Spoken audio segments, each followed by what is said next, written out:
Come back to Toyeen Talks. And if you're new here, we are happy you find us. Thank you for everything. Please don't forget to hit on that subscribe button so that you'll be notified when we drop new video.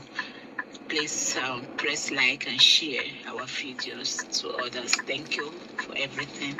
We really appreciate you. And in the comment section, please no derogatory comments. Thank you for everything. Till I'll see you in my next video. Stay safe, stay blessed. I love you. Bye. Actually Friday, so it's happy weekend.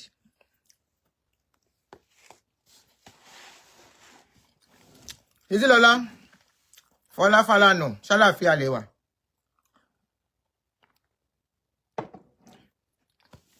So design with B. Yeah, it was nice. Thank you. My Thanksgiving was nice.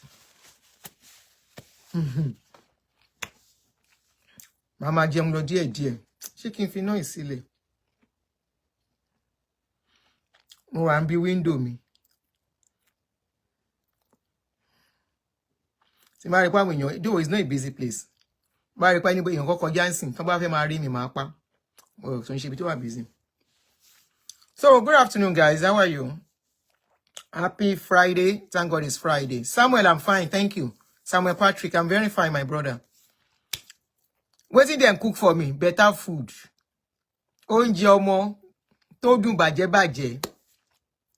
Oúnjẹ ọmọ mo jẹ báyìí. À ń jẹ lọ́wọ́ báyìí àti wo movie. So, it was a nice Thanksgiving. And adúpẹ́ lọ́dọ̀ Ọlọ́run. We give thanks. Anyway, enough of that. Ẹ káàsán. Good afternoon, every one of you. I'm sure many of you know this. Please help me to share this video. This is one of the videos that we need. Thank you, Samuel. That video went viral, though. That yesterday's video is almost, I think, about 90,000 views. That yesterday's video. People enjoyed it. And people gave me feedback on it, which is a good one. But today, we are not talking about pastors. We want to talk on what affects our lives directly, especially in diaspora or people who are planning to travel abroad. That's what we want to talk about today. And we are going to use two people as case study. One is the Canada lady. Liz, how are you? Lily, I'm fine. No makeup. Shall I apply little makeup or is it okay? I don't feel like putting makeup for now anyway. Anyway, so we are using two people, two families as case study, which is the Canada guy that was ill, that is ill, is still in hospital. And those couple, they were married for 36 years. So it's I don't know if it's like it's going to be a long show today. I will try. Hopefully, I don't use more time because even me to sit down in one place, not easy for me. So I'll try and see if you can make it a short thing. But I want people to call in to share their ideas, their opinions, and advice, especially for couples here and couples that are still coming in. And unfortunately, even though we want to try and run away from this thing, it's a reality that is happening. After posting that couple, the couple of 36 years, after posting their video some days ago, Bombay person, I say you, Adewale Tolulope, you're welcome. No, I'm not talking about politicians or pastors. No, I'm talking about relationship. So, a lot of people called me and said, Auntie, please, this is something we need to talk about. Some share their experience with me. No makeup, okay. I will listen to you. People say no makeup. So no makeup. So they call me to share their experience. Some are still going through it. They don't know what to do. Some are having issues. And some, I will tell you, not everyone. Oluwekwe, you're welcome, my brother. Not every couple. At least I know one or two couples that have been here and have been married for about 30-something years ago. The marriage is still, in fact, when I see them, I say, yeah. Each time I see that my sister, I say, you are trying, you are doing well. There is no time you get into their house, you go and visit them, now laugh. They know they fight. I will not say they won't have their issues, but there are people I know very well. I know very well. And one thing I know is that the man did his part. The woman did her part. And that's why they are able to stay together. That it did not even affect their children. Where marriages break up, it affects children even more than parents. Somebody just sent me a video now that I saw. Where a very young girl carried 3 men. The parents are separated. The lady carried 3 guys into their house and was doing kerewa with the 3 guys, and the father came in. Even without listening to what the man was going to say, I know that was a broken home. In broken homes, children, it affects them and they start misbehaving. What they don't want to do, they will start doing it, because once you think you are depressed, that child is depressed too. If anything is happening in the marriage, if it's affecting anyone, it will affect the children too. But we tend to just ignore and feel the children are okay. We think of ourselves alone. Meanwhile, it's affecting your children.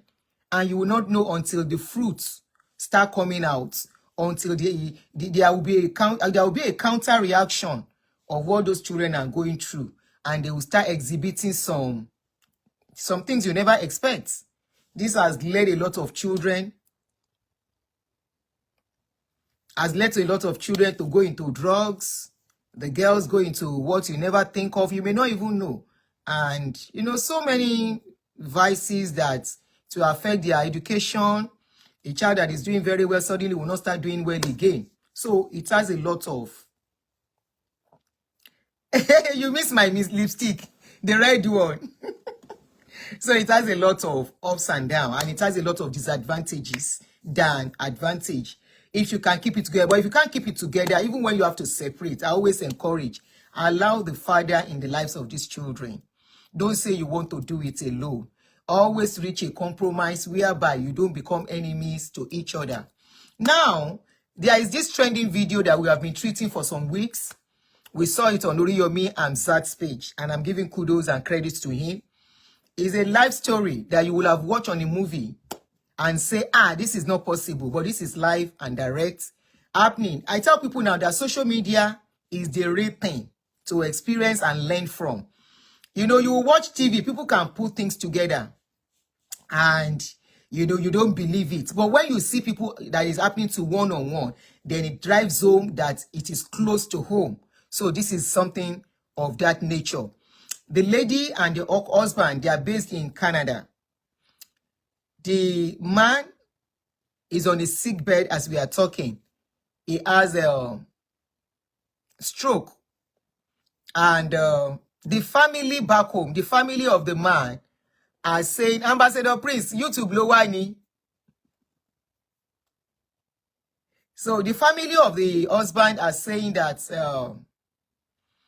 the lady does not want to give them access. Auntie Bola oraye o, Auntie Yemisi, hello sorry kini bi 30 chats, mo oraye, she's busy. Ayepe follow kini yen.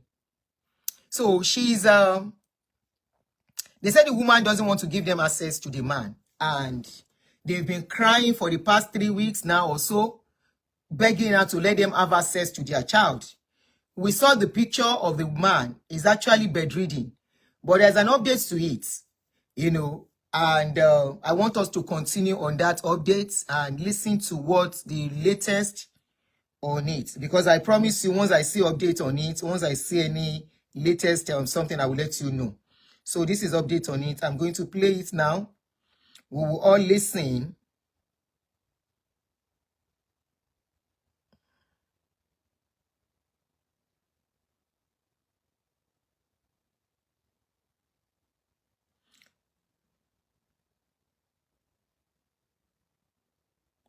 We will all listen together, and we go into the couple in US.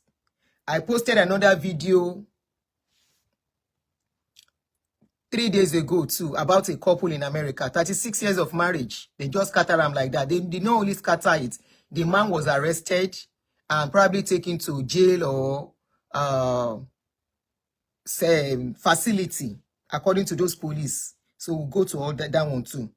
But we won't play that one's video. The video is very long. We are not playing that. So if you need to catch up on the video, go to my Facebook page. I posted the video part 1, part 2, part 3.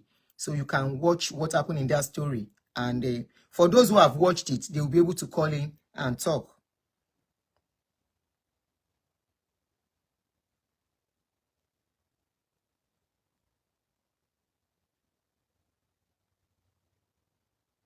All right. So I'm going to play the video. The video is actually in Yoruba. So I'll try and interpret when the man is done. I'm not going to interrupt. I will let the video. So listen if you are watching now. Don't tell me I don't understand what you are saying. I am going to allow the man to finish his talk. I'm going to allow them finish the talk. Then I will interpret whatever they are saying. Please keep the love button rolling. I hope we are okay.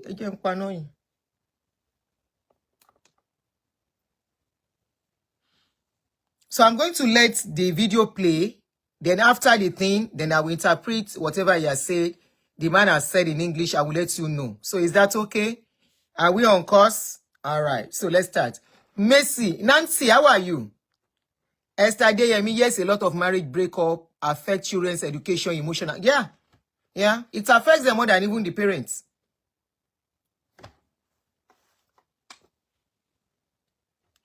Power on. Bluetooth mode. Connected.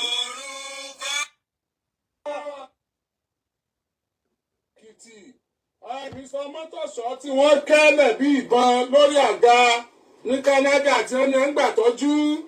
Mr. Mọ́tòṣọ́ tí wọ́n ti sọ di bébì padà ní Canada tíyàwó wọn ní wọ́n láksidẹ́ǹtì. Ẹ dákun ọmọ Nàìjíríà á túbọ̀ ọbẹ̀ lálẹ́ yìí. Àrùn ni ọ̀wálé olúkò yóò sinmi ogun ni.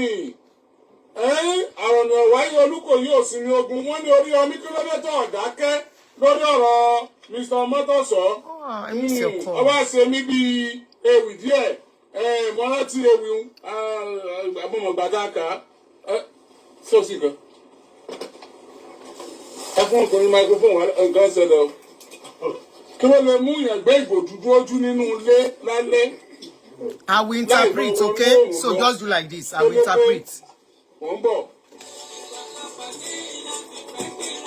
Ó ní àdàbà ní ọ̀wọ́n o, kí ló ṣe tí o dákẹ́ gẹ́gẹ́ bí ẹyẹ tí kì í dún, tí omi wò sùn bí ẹyẹ tí kì í sọ̀rọ̀. Oriyomi òkìkí, ó jọ bẹ́ẹ̀ ni mi ò dákẹ́. Dídákẹ́ akéwì ó wí ìfẹ́ ni àìdákẹ́ akéwì ó ń sọ̀rọ̀. Ọ̀rọ̀ bí ìtìbí ọ̀tí ìṣẹ́pẹ́ bọ́bá kẹ́nu akéwì afà akékọ́rí àdìrún àdìgbò àdìkòkò bàbá àsásùn. Lórí ọ̀rọ̀ Mọ́tòṣọ́ kí ló ṣe mítìn tí ẹ̀ lè dákẹ́? Ẹkú tí ìyá Mọ́tòṣọ́ ń ṣeun ni ò jẹ́ ń dákẹ́. Ẹkú táwọn àbúrò Mọ́tòṣọ́ ń sun ni ò jẹ́ ń dákẹ́. Inú ìbànújẹ́ tí bàbá Mọ́tòṣọ́ wọ̀ ni ò lè jẹ́ ń dákẹ́. Wọ́n sunkún débàdàn látẹ̀kìtì ní gbogbo ìgbà ni. Kò lè jẹ́ ń dákẹ́. Ọdẹ ìjayé ni mò ń gbọ́. Eléyìí yóò yé àwa ni. Mọ́tò tí ó fi dásídẹ́ǹtì yóò yé wa ni. Dásídẹ́ǹtì ní èbó ṣe é máa rí nìyí kò yé wa. Gẹ́gẹ́ ṣe gba wọ́n kẹ́ Mr. Mọ́tòṣọ́ sínú mọ́tò bí ìbọn kí mọ́tò tó forí sọ bí ó forí sọ. Ásídẹ́ǹtì ni àbí nǹkan míì. Kí ni wọ́n diagnose Mr. Mọ́tòṣọ́ sí lọ́sibítù? Ṣọ́ọ̀kì ni àbí ṣọ́ọ̀kì? Ṣọ́ọ̀kì ni. Ṣé Mr. Mọ́tòṣọ́ wà depressed ni àbí wọ́n ti ní stroke? Abẹ́ gbogbo kíní ìlà fẹ́ mọ̀ gbogbo ẹ dákun kí ni kan nọ́mbà ọkọ̀ olóyún dáa. Ẹ̀yin tẹ́ wà ní Canada ràn wọ́n lórí Mr. Mọ́tòṣọ́. Ẹ jẹ́ kí ìyá Mr. Mọ́tòṣọ́ wọlé. Ẹ jẹ́ káàbúrò Mr. Mọ́tòṣọ́ wọlé. Kí ni Mr. Àríyọ̀? Ẹ ṣeun Àríyọ̀ ọmọ fẹ́ sọ o. Àríyọ̀ ni kì í sọ Mọ́tòṣọ́ àbí? Family Mọ́tòṣọ́ Àríyọ̀ ló kọ́ máa yẹ. Get his screen. Àríyọ̀ Mọ́tòṣọ́. Mr. Àríyọ̀. So that when we are doing show, I will just put it Mr. Àríyọ̀. Ẹ jẹ́ kí ìyá wọn wọlé. Ẹ dáwọn ẹbí wọn wọlé bomi ìkẹ́dẹ́ dúró kọ́kọ́rọ́ alátẹ̀lẹ́tò. Iṣu atẹnumọ́ràn kì í jóná. Àwa yìí dákẹ́ bá a bá rí rìsọ́ọ̀tì àní dákẹ́ Nígbà tí o ṣe pa kan fi hàn kábí ní traffic. Lady yẹn ní agídí ẹjọ́. Ó ní agídí. Màmá ń kọ́. Mo ní bàbá yẹn ló rà ga àánú abiyamọ ṣe mí. Lady yẹn lágídí o. Ó ní agídí. Látàárọ̀ wọn ti dé.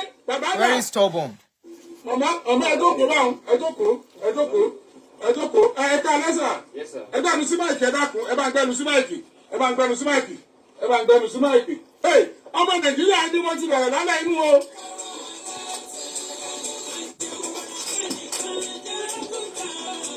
Bàbá Mọ́gàjí sí lọ́wọ́ mọ̀ ń bọ̀ mọ́ èbí rú mọ̀ ń bọ̀.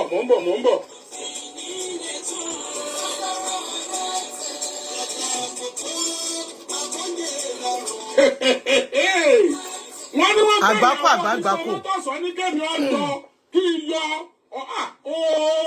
ẹjọ́ ọmọ mọ́gà lẹ́kọ̀ọ́. Ó ní agídí. Ẹ mọ̀ ń ṣe eré pa o. Kí ló kọ wọn náà? Ọkùn ẹ̀ yí. Bọ́láńlé ọmọ ń ṣe é gbà. Bọ́láńlé o sì wájà. Bọ́láńlé tí mo fọwọ́ ẹ̀ mú ọ. Tí mo kọ́kọ́ mú ọ bí ọmọlúàbí. Bọ́láńlé o sì ń wá ìjà tó gbóná láti Nàìjíríà dé Canada. Irú agídí burúkú wò lélẹ̀. Eégún tó ti bá ta ti kú ọ̀láìwò. Tí mo bọ̀ sọ̀rọ̀ lábẹ́ aṣọ. Kí n tó bá gẹ́gẹ́ Bọ́láńlé. The guy's wife really means to punish the man. Honestly, she's really out for the family. Kí ni a tún fi bẹ́ẹ̀? Ṣé ti dóòlì lélẹ̀ yà bẹ́ẹ̀ léyìí? Ṣé mi ní jẹ́ ń wò ó? Bọ́láńlé kí ni? Bọ́láńlé Gbémisọ́lá. Bọ́láńlé Gbémisọ́lá wọn ò ní dákẹ́ ọmọ Òṣogbo ẹ̀rí. Ọmọ Òṣogbo ni yín. Kí ló kọ fámìlì ọ̀sìn wọn lọ́sọ̀gbọ́? Kábíyèsí Elédùmarè. Ọlábìyí fámìlì lọ́sọ̀gbọ́. Bọ́láńlé Gbémisọ́lá Ọlábìyí fámìlì lọ́sọ̀gbọ́. Ìmọ̀ ní dákẹ́. Èmi ò ní dákẹ́. Nàìjíríà náà ní ìsinmi. Ìgbéra.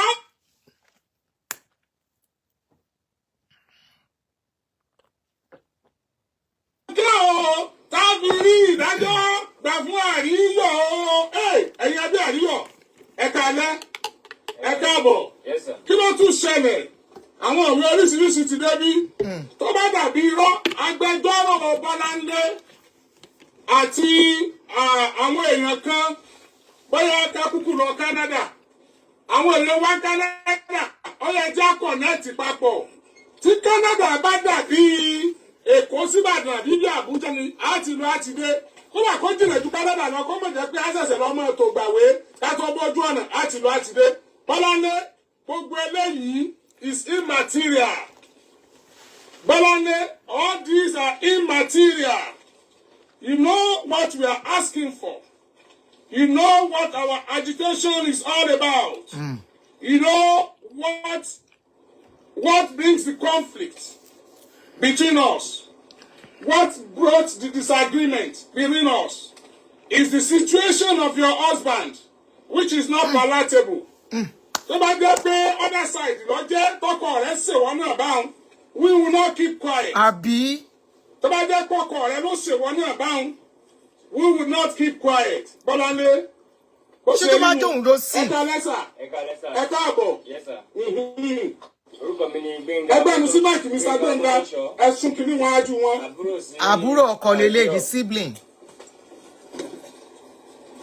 Ẹ tì síwájú báyìí. Tó bá dóhùn ló sì tí ọkọ wá ṣerú nǹkan báyìí tí ò jẹ́ káwọn family ẹ̀ access. Báwo ló ṣe máa fi? Lady lágídí o. Ẹjọ́ lórí ọ̀rọ̀ bọ̀dá wa Àríyọ̀ tó ṣọ́nà la ṣe wà. Ọ̀rọ̀ yìí ti wà, ó ti ṣẹlẹ̀ tipẹ́tipẹ́. Kódà oríṣiríṣi lẹ́tà ni ẹ̀gbọ́n ti kọ kí iṣu yìí tó ṣẹlẹ̀. Sáàmù afẹ́kẹ́ wo 8 pages lẹ́tà yìí. Lẹ́tà oní ojú àwọn. God bless you. God bless you, Fọláṣadé. Obìnrin mi ò lẹ́mìí ìdáríjì. And you can never know until tí nǹkan bá ṣẹlẹ̀. Gbójú màmá jẹ́ wọ́n rí ìyá ọmọ tó sàn. Ìyá Àríyọ̀ jẹ́kọ̀ ọmọ Nàìjíríà ó rí ìyá Àríyọ̀ tí ó sunkún pọ̀ mọ́. Ó mà ṣe o. Ọlẹ́dì yóò dé. Jẹ́kọ̀ ọmọ Nàìjíríà ó rí ìyá tí ó jẹ́ pé Àríyọ̀ ní ìdùnnú rẹ̀ tí ó bá sọ ìbànújẹ́ rẹ̀. Jẹ́kọ̀ ọmọ Nàìjíríà ó rẹ́ni tí wọ́n ń pa lẹ́kùn. Jẹ́kọ̀ ọmọ Nàìjíríà ó rẹ́ni wọ́n dá lọ́rọ̀. Jẹ́kọ̀ ọmọ Nàìjíríà rẹ̀ ni wọ́n fi àjẹ́ kí ló gbogbo ìyàwó ọ̀hún. Ó mà ṣe o. Bọ́lá ń lẹ́gbẹ́ mi sọ́lá. Yes, ṣé ìyá ọkọ rẹ̀ rẹ̀ o? Ìyá ọkọ rẹ̀ rẹ̀. Ìyá Bọ́lá ń lẹ́gbẹ́ mi sọ́lá níbo la gbàgbọ́ lé wọn lọ́sọ̀gbọ́. Ọlábíyì. Lágbo nílé Ọlábíyì lọ́sọ̀gbọ́. Ṣé òun rí ìyá ọkọ ọmọ rẹ̀? Tó bá jẹ́ pé ọkọ ọmọ rẹ̀ ló ṣe ọmọ tiẹ̀ bí wọ́n ṣe ṣàríyọ̀, kí ni ó ṣẹlẹ̀ báyìí? Kí ló dé tí a fi mú ọ̀rọ̀ Bọ́lá lẹ́gbẹ̀ẹ́ wọn? Do you know the U.S. solar company's nasty little secret? It turns out... Kábíyèsí Elédùmarè. Lady yìí gbé nǹkan burúkú mi. I'm waiting for advert kó lọ ní o. Wọ́n bọ̀, ẹ jẹ́ kó ka lẹ́tà yìí. Ogun, ẹ bá summarize tó wà nínú ẹ̀ ni o. Threat to my life, my brothers and properties by Mrs. Olabiyi family. Reverend Edward Alabi, Manato Baptist Church, Challenge Ibadan, Oyo State. Dear sir, I hereby notify you of some of the activities between me and Olabiyi family. On June 10, 2006, I was at Manato Baptist Church to marry Bemi from her father's house to Ogbomosho house, to Omotoso's house, and not for her to marry me into Olabiyi's house. But I am disappointed. The trend of events in the last couple of years, I have tried to endure some of these activities. But at this point, it has become necessary to notify you. Below are my points. Point number 1. I left Nigeria in April 2018 with Bemi and my children. I left my younger brother and his wife, who just got wedded, to assist me monitor an ongoing project at Oriyomi Estate Extension for a few months. In the house are the 2-bedroom flat in the house. By June 2018, Dr. Adenina called my brother asking him if I had obtained my payoff from where I worked in Nigeria. My brother said he does not know anything about it, and that Joker should go ask me. Same month, Dr. Adenina picked call and asked me if I had received my payoff from Nigeria, and I answered her, yes, not knowing her intention. Few days later, Bemi and Dipo were communicating on phone right in my vehicle. The next statement from Dipo Olabiyi was that they should go meet me to bring money out for what they wanted to do. I decided not to say anything, but kept mute. In June 2018, I was processing study visa for my brother's wife. The next thing that happened was that Joke Adenina was calling them in August 2018, September 2018 repeatedly, and followed by masking. Why they did not pick her call? Joke kept sending calls and SMS that she wants to know where they are and she needs to see them in her house. When I got wind of this development, I discovered my family personal activities and transactions, both financial and non-financial, between me. My brothers and parents have been divulged to Joke Adenina and Olabiyi's family by my wife for monitoring my family member in Ibadan. I decided to password my phone. Thereafter, my wife began to disturb me on why I locked my phone, and I said she should not worry, but she insisted repeatedly, and that led to argument between us. But I refused to access to the phone. I refused access to my phone for security reasons. I asked my wife how and why my personal information are getting to Ibadan from abroad. My wife denied. She did not know anything about it until June 2021, when she confessed to telling Joke Adenina about it.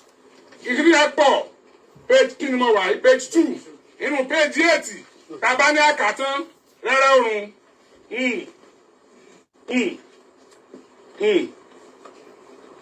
Let me pause here.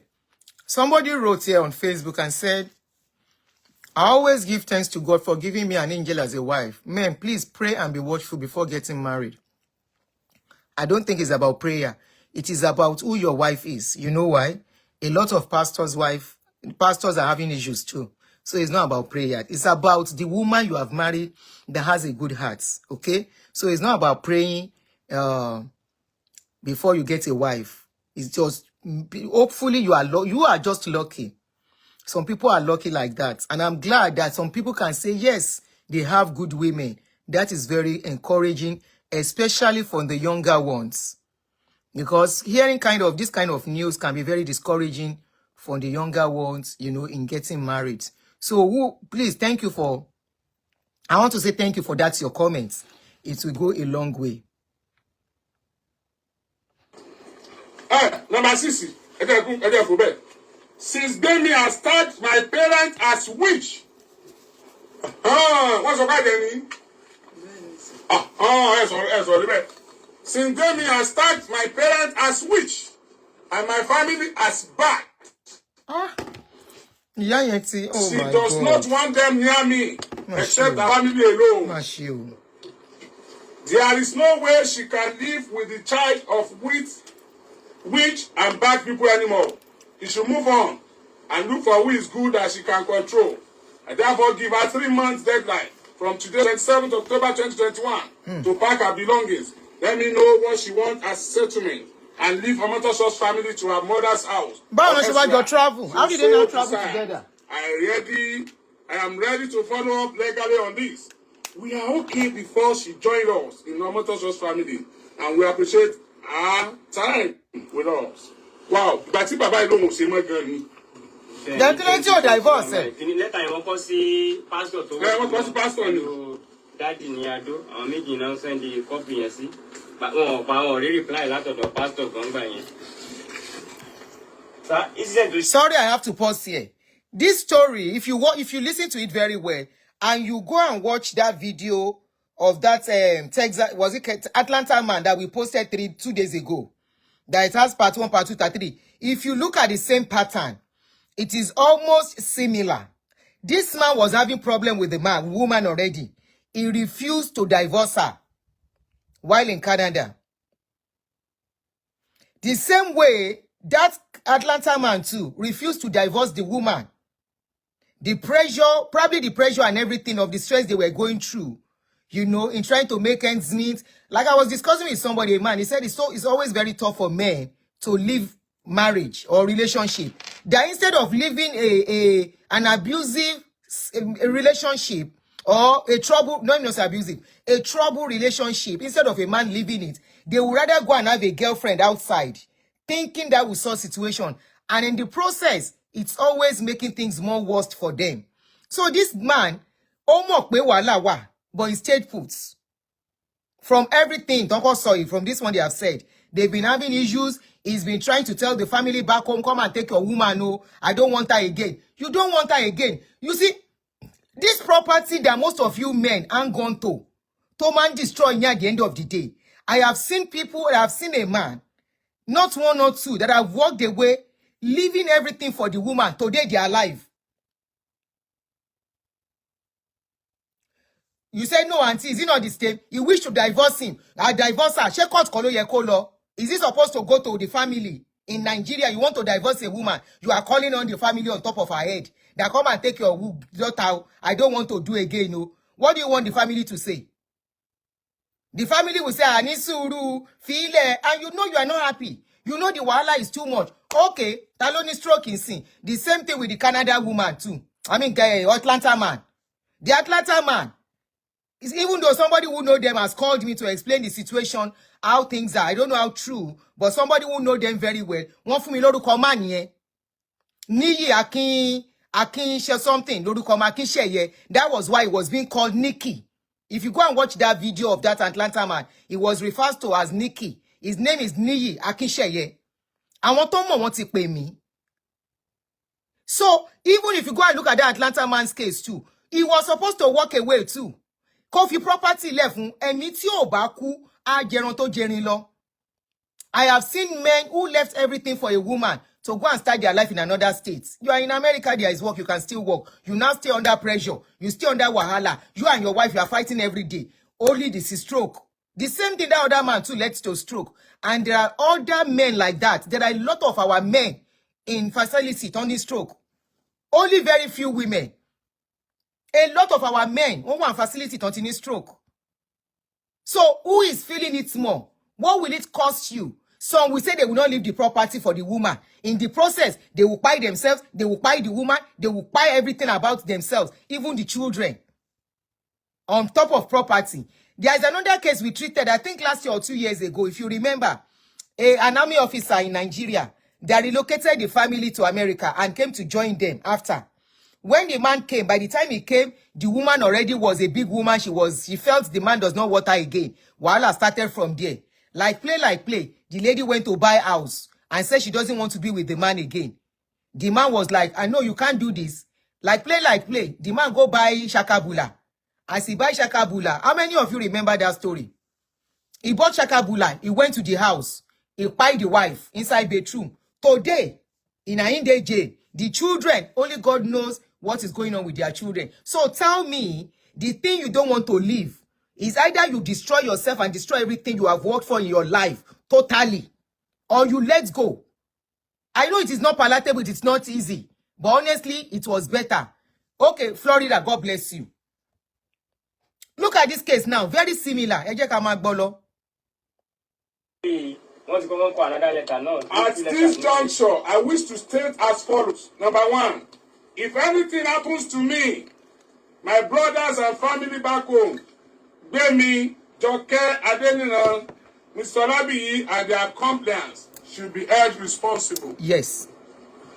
If you're looking for a house, The man said, after writing the letter to the family back home in Nigeria, you are in a country where law is working, where you can go and meet the courts and say, this woman, no, even if you don't have legal paper, we are living together as husband and wife. I don't want to do again. I want to leave her. Pata. They will say, sell the property and share it. Or they will say, because the children are still young, leave the home for her. Then you go and start your life. I have seen people, I don't know how it is in Canada. I have seen people move into, please, how many people remember this thing that they call,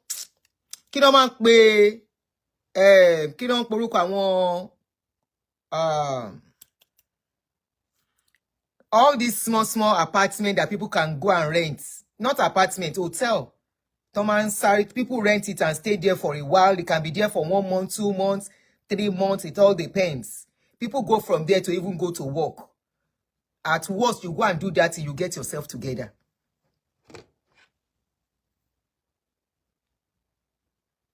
No, not studio. Motels. I want motels.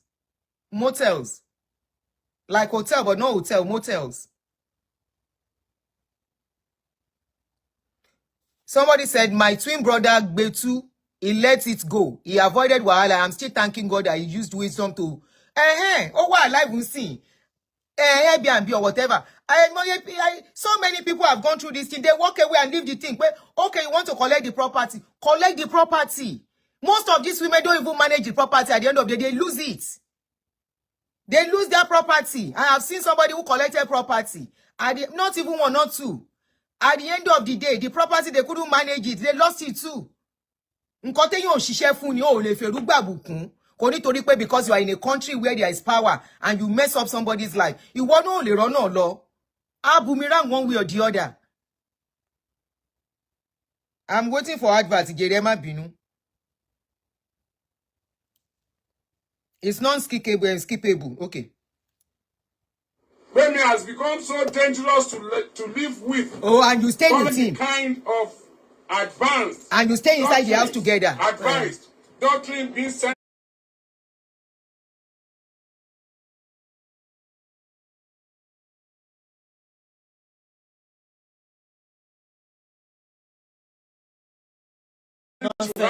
Which I see with my eyes, and she will deny because I was listening to that video. I was pissed off yesterday. She can get away with it. Okay. Therefore, get away by my life and that of my family at risk, living without anymore. Majamasa. O tó ń tẹ́yìn ó jókòó sí ẹ rí pé lọ́ọ̀yà gbé mi ti gbàṣẹ́ báyìí. Lọ́ọ̀yà gbé mi ti gbàṣẹ́ sọ tún kù. Méjì míì tún wà. Ọlọ́run o. Ọ̀rọ̀ wá di ọwọ́ rẹ o. Àǹtí Yẹ́misí, ignore bọ̀bọ̀ yẹn, àìsàn ìmọ̀ ignore ẹ̀ ni. Ó ní dandan kó jọra. Auntie MC, I ignore. Osi emeji, jẹgba, yóò jẹgba tiẹ̀. Wọ́n ti kúrò ní lálẹ́ ọjọ́ yẹn. Ẹ̀bẹ̀ ni mo ń bẹ́ẹ̀ lù wá, kì máa sí lé abẹ́ bìnrin. Àwọn ọmọ mi ò ní ṣìyàwó gbé o. Eléyìí, second one, eléyìí. 80 days. Somebody said it might not be easy for him. The child support might be a big issue. The child support, uncle, my brother wrote to me, is always commiserating with how much the man is earning. Some men, because of that, men should learn. I want men that has overcome this kind of a thing to call in. I will give men opportunity that has overcome this kind of a thing to call in. So that they can, some of them don't know what to do. No shame kosiru nkan bayi. Omo eyan kan leleyin now. Majority don't know how to go about it, or probably they don't have the support they need from friends. No shame this stage. Go and look at the story similar with the Atlanta man. And apart from that, after my show, after posting those videos, somebody called me, a man called me. He said 3 of his friends went through this kind of a thing. That the ones that insisted they are not going to leave the property, they are not alive today. Stroke, The ones that said they will stay put, still stroke, Only ito umbasoro to kuro jeni kolowa alive. Ninu won. One of them, the husband the woman even refused to come to the burial, even with the children. It's as bad as that. So I want men that has gone through this, because I know some men that have gone through this kind of a thing, and today they are alive to tell the story. And they have picked the pieces of their lives. It was tough. I will tell you, it was not easy. But they were able to pick it up together. Some had to go and live with people. They have to go and it had to go and rent one room to start staying. Left everything. Okay, as long as I'm alive, take the house. Let me go. Take the house. Now you want to tell me somebody that has stroke. The same case like that other man of Atlanta. Already is incapacitated. Take the property. Most times they lose their property. Only somewhere. No, the one I know, Tok Baru Lenye, they got that kind of apartments. That property. Today, where she's even staying. Because the child support has finished. The children are over 18. The woman, 21. The man is not paying child support again. She is managing life.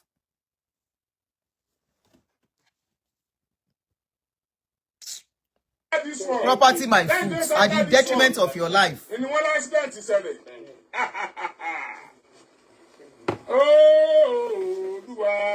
Oh, easy at the workout. Easy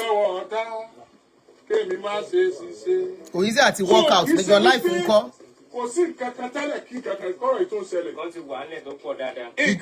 They've been fighting. Serious fights. Serious fights.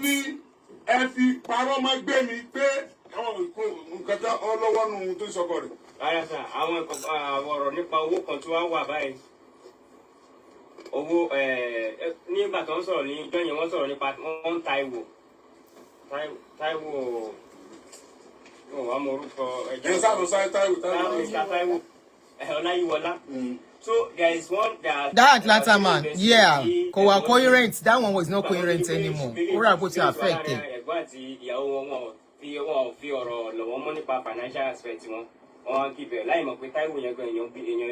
Oh, you see, people said my cousin, who is a nurse, left his property for his S5. He's alive today to tell the story. Only last year, on postponed June, June, want to postpone the September. This is the August. Now, apart from that, also need tax return to government. If that was 10,000. Don't send me message. I want you people to call in. Let's listen to this thing. Then you start calling in. Then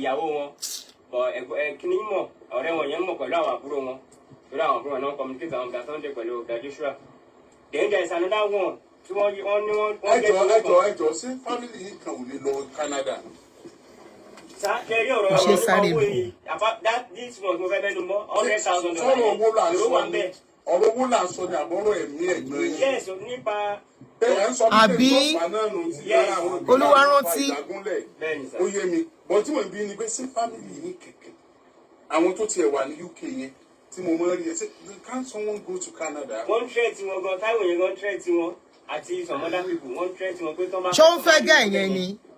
Anyway, two sides to that story nìyẹn. Bí ó ṣe wá láàánú ni ò tí ì yé mi ṣá. So insensitive, so mean a woman. Hi. That lady is mean, no.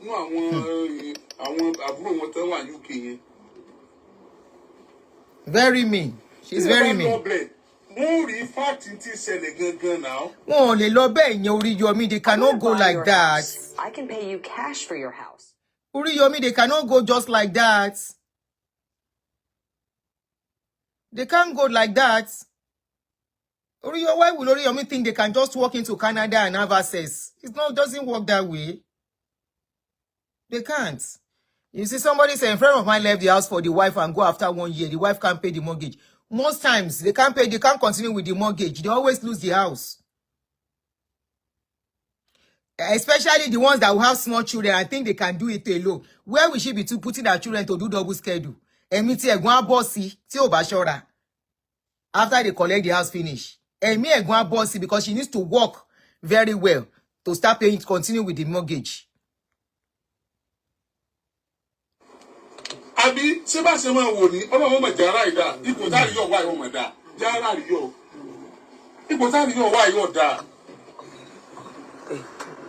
You guys have been having issues since Nigeria.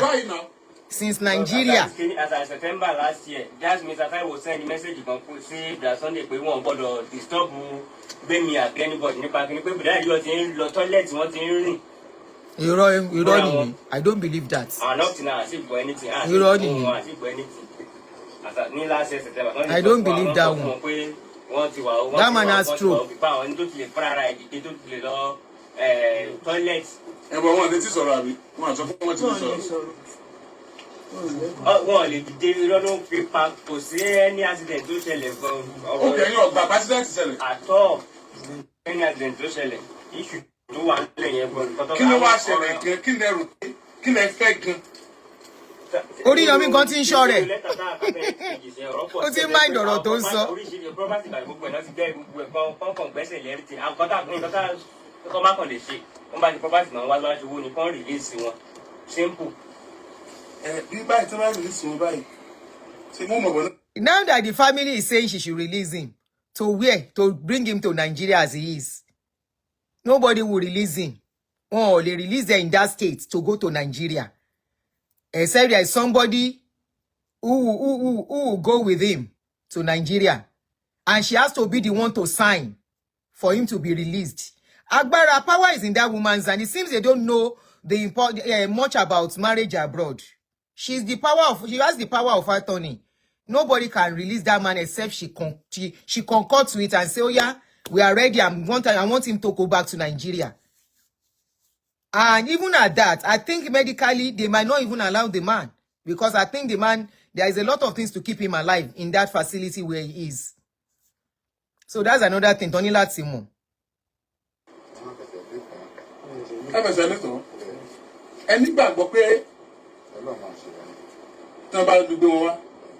Exactly.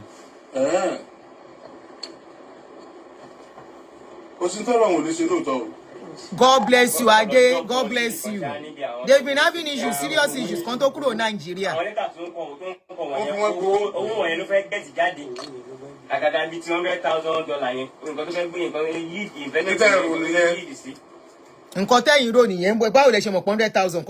How did you get to know? Is it true?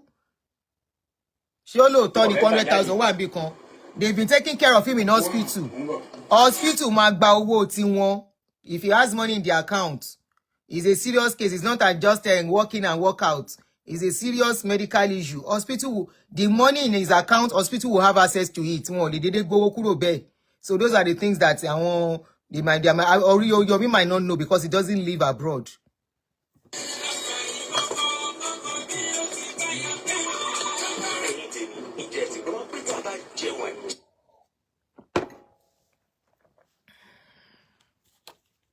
ó yìn play o. Oriyomi wo nǹkan kan ni. Àwọn ọmọ wa ò ní ṣìgbé wọn ò ní ṣíléwọ̀. Ẹni tí tiẹ̀ ti tàbí gúgúrú, dysfunctional person will not come and marry our children, no, because this is just cheat. This is somebody has been bitter. Either both of them are bitter, but somebody is really bitter, is fighting life. Orí ọkọ ẹ̀ ló ti fẹ́ fight life.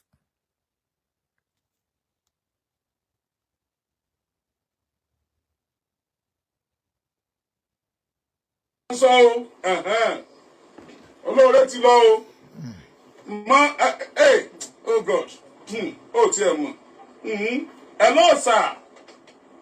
That is the friend calling or brother from UK. Yes, sir. Everybody okay? Where phone? Are you phone okay? I'm going to call you okay. That I know. I want to say that you phone okay. Hello, sir.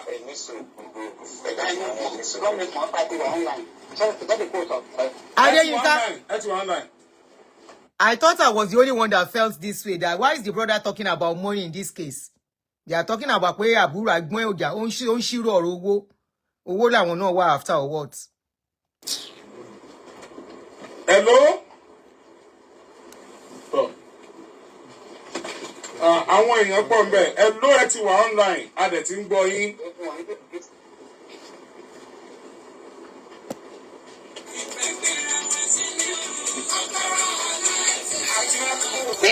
Excuse me.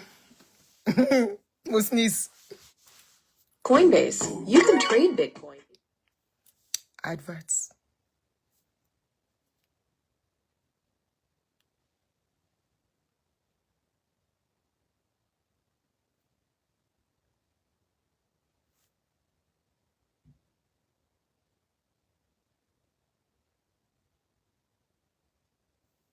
Bobo ní sọ́ndùó fún yín o. Kábíyèsí Olódùmarè. You are on your own. You are on your own. Gbọ́dọ̀ kan sí, you are on your own. Tó o bá ti ṣẹ̀yàwó ẹ Nàìjíríà. Ní Nàìjíríà, God bless you Oriyomi. Ọkùnrin mọ́ obìnrin mọ́ lára. Tó bá ti jóbìnrin tí ò lẹ́mìí dáríjì. Bó o ti bá wírí, o ti ṣe kẹ̀kẹ́ sí rí tó dùn, tó rò pé ti tọ́jú ẹ̀. Tó ti ní lára. Wọ́n kọ̀ láìkí fámílì ẹ. That is it. Tẹ́ ti jà. Oh yes. At the end of the day, tẹ́ wá jọ lọ ìlú Èkó. Olóore ti lọ o. Olóore ti lọ mama tí mò ń sọ o. Not everybody ló ní ẹ̀mí dáríjì. Olóore ti lọ o.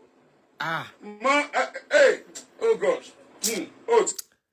I wish I can show you one video, but we have a community wahala.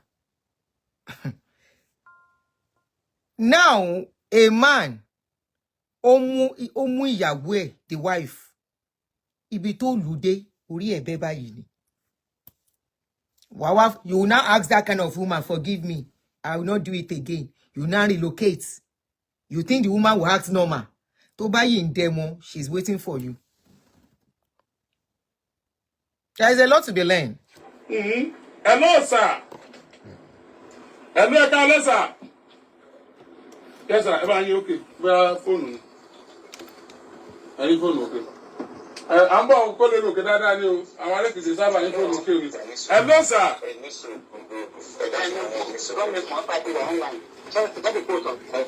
Online. Hello. Bóyá network ibi tó wà. Àwọn èèyàn pọ̀ ń bẹ̀. Hello, ẹ ti wà online. A dẹ̀ ti ń gbọ́ yín.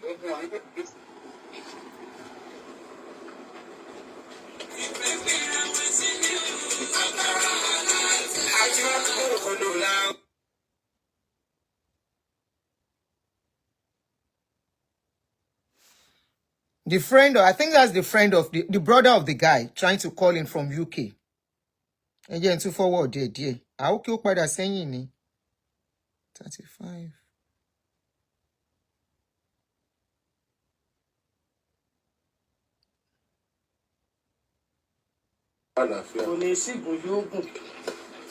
èmi yín dẹ̀ máa gùn ló máa sọ kì í ṣe yóò sì gùn pẹ̀lú àlàáfíà tí ò gbọ́ràn mọ́ ni ẹ̀mí mi ò lè ṣì gùn ẹ̀mí yín kẹ̀dẹ̀dẹ̀ máa gùn ó máa ṣe tó ọ̀sìn kó ẹ̀mí yín kẹ̀dẹ̀ máa gùn ẹ̀mí tiẹ̀ náà máa gùn agbára Ọlọ́run ọjọ́ ẹ̀ máa dá ẹ̀mí gbogbo wa gùn orí ẹ̀ máa kùn rẹ̀ á kùn kí gógógógó ibi tí bàbá wa mi sáà ti dé wà kọjá agbára Ọlọ́run. àti táyé kan engagement kan wọ́n sì ń ṣe o àti táyé ṣe ṣe o nọ́mbà yìí tẹsán lẹ́ẹ̀kẹ́ tún sọ. a bá tún bá wọn polówó lórí péjì tiwa náà. 176320 àwọn tó fẹ́ dẹrù ànáwó sọ òǹlòlò fẹ́ sẹ́ẹ̀lì mi orí kẹ́yìn ọmọ sọ báyìí sí mi o òkú òǹpàkọ orí ọmọ. Facebook ti hang.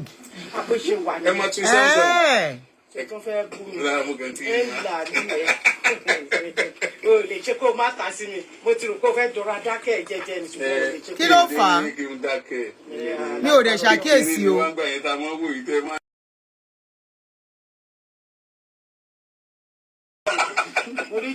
Can you guys hear me on Facebook? Wọ́n ní Facebook will hang. No worry, I was not seeing comments. I'm trying to check now.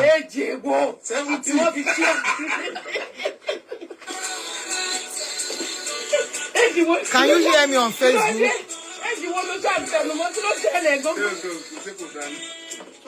Ṣé ẹ̀ ń gbọ́ mi lórí Facebook? Ẹ jẹ́ kí n mọ̀. Ní ti ẹ̀ rí reaction.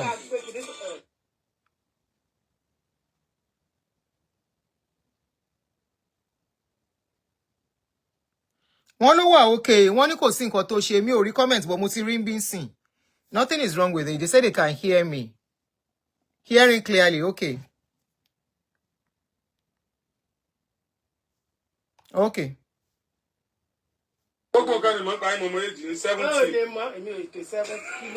Okay. àti táyé ẹ ń bọ̀ wá jó láì dìbò láìpẹ́ yìí ṣé pé bífẹ̀ yóò gba gbogbo ojú orí tẹ mọ́ jó ìjọ engagement àti táyé ń gbé bọ̀. Ayọ̀bẹ̀.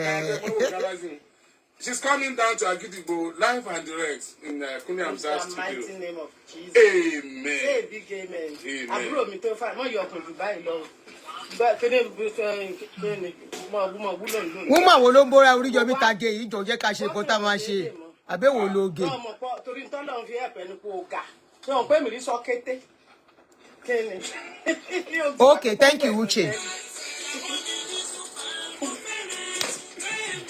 Ta ló ń bórí Oríyọmí Tage yìí?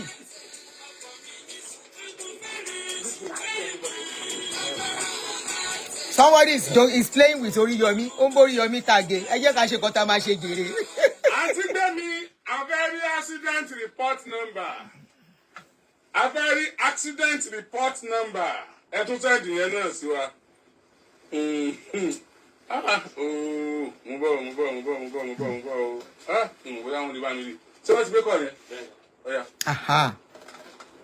Ọ̀ya, ẹ bá ń pẹ́. Mi fẹ́ ká miss any point ni o. So a máa ní sùúrù. Ẹ rí pé mo ti gbé throw pillow sẹ́yìn mi so I can relax too.